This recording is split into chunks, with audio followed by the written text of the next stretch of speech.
My Welding family, once again here, Rosendo Rodriguez, welding fly duct. On today's video, I'm going to show you how to weld on a 6G position, so you don't want to miss it.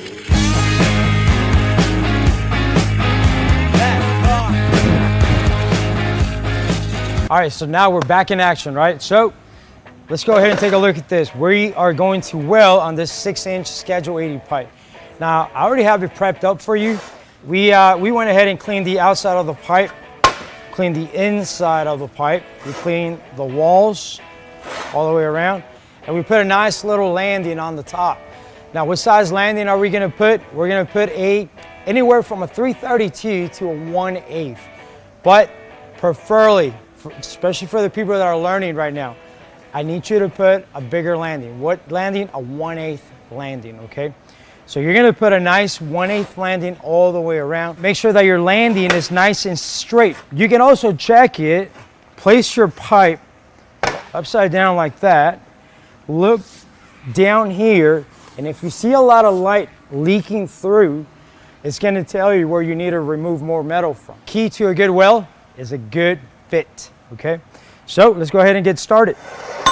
Now, we're gonna put a 332 gap on this pipe. Place your spacer on the top. This is from a 7018 332. Get rid of the flux, bend it, and now you have a spacer. Grab your other pipe, your other coupon, and place it right on the top. Now, stick your hand inside, make sure that there's no high and low. Let's go ahead and tack it. We're gonna do 4 penetrated tacks. You can do 3 to 4. Keep them simple, no more than an inch long, okay? Every time I'm dragging it through, I'm ripping through this wall, through a gap. Look how short my strokes are.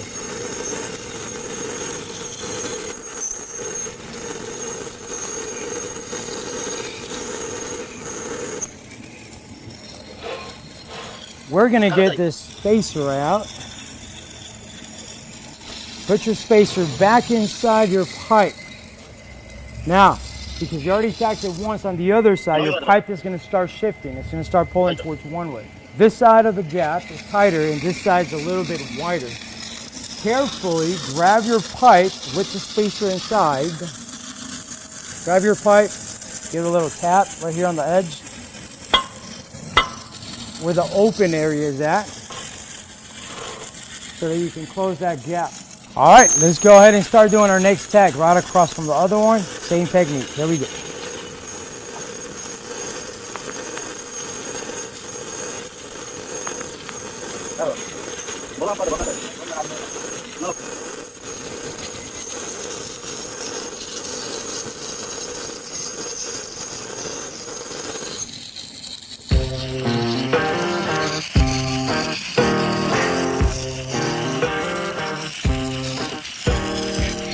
All right, so ladies and gentlemen, let's go ahead and start. Now that we have it tacked in position,